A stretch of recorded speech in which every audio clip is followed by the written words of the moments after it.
je la suis de près, hein. C'est un club que j'aime, hein.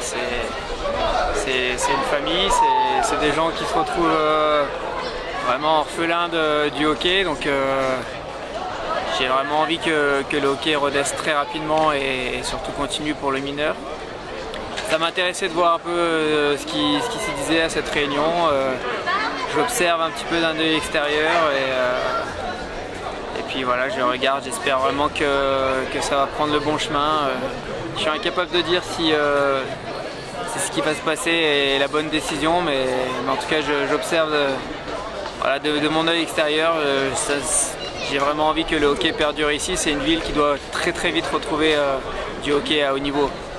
Bon, on sait que la Gaming Academy est en redressement judiciaire et qu'il y aura une D3 en septembre. Bien sûr, on aura besoin de quelques sponsors privés et naturellement la ville d'Épinal qui devrait faire un geste également, mais ça a dû te faire sourire quand même, toutes les inquiétudes, les questions des parents qui justement jugent qu'ils devront payer le passif. Ça t'a marqué notamment? Ouais, c'est bon, moi j'ai pas le nez dedans, j'ai pas les chiffres. C'est vrai que c'est la grande question, c'est est-ce qu'il faut faire perdurer cette association, parce que voilà, il y a des gens à payer, il y a des choses à reconstruire.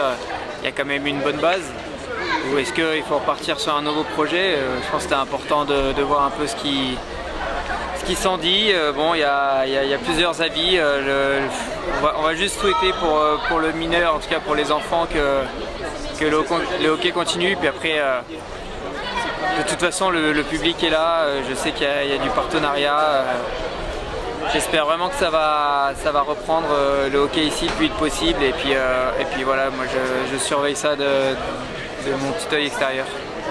Bon, tu viens de vivre une belle saison avec notamment les Brûleurs de loups de Grenoble.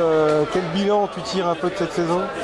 Ouais, on a vécu vraiment une belle saison, avec surtout une très belle saison régulière. On finit premier.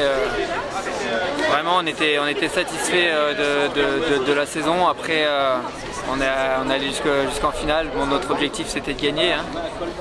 Malheureusement, lors de la finale, on a perdu sèchement 4-0. On n'a pas su élever notre niveau de jeu lors de cette finale. On n'a pas su être à la hauteur. Donc voilà, le résultat était du coup mitigé. Malgré une bonne saison régulière, on n'a pas atteint nos objectifs. Donc voilà, c'est quand même un résultat mitigé, mais je garderai vraiment un bon souvenir de cette saison. Quelle est ta situation contractuelle? Moi pour l'instant je suis en train de regarder, j'ai pas signé dans un club en tout cas. Comment tu expliques que Grenoble ne te fasse pas d'offre pour l'instant? Oui, on a eu des discussions, pour l'instant c'est un peu au point mort. Je suis en train de réfléchir, de voir les différentes options et voilà, l'explication il y en a pas vraiment. Il faudra aller leur demander à eux. Tu as des contacts sur nous, que ce soit avec lui oui, ou bien des sûr, clubs? j'ai des contacts, je réfléchis beaucoup sur ce que je vais faire dans ma vie, dans l'après-hockey aussi. Voilà, j'ai des contacts, vous serez tenu au courant quand ce sera avancé. Donc tu cherches un projet de reconversion, si possible, derrière un contrat? Peut-être, j'envisage beaucoup de choses.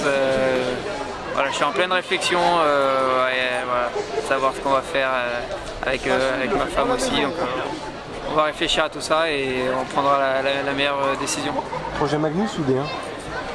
À voir, on verra. Malheureusement, je ne peux pas vous aiguiller parce que même moi, je ne sais pas. Bon, est-ce que tu as des nouvelles de Pierre-Charles Ordelalais? Est-ce qu'il reste? Non, il ne reste pas à Grenoble.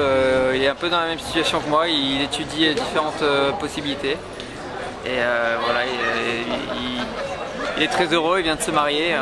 On vient de le marier. Donc, certainement qu'il ferait une grosse bise à tous les supporters d'Épinal parce que pour lui aussi Épinal ça représente énormément.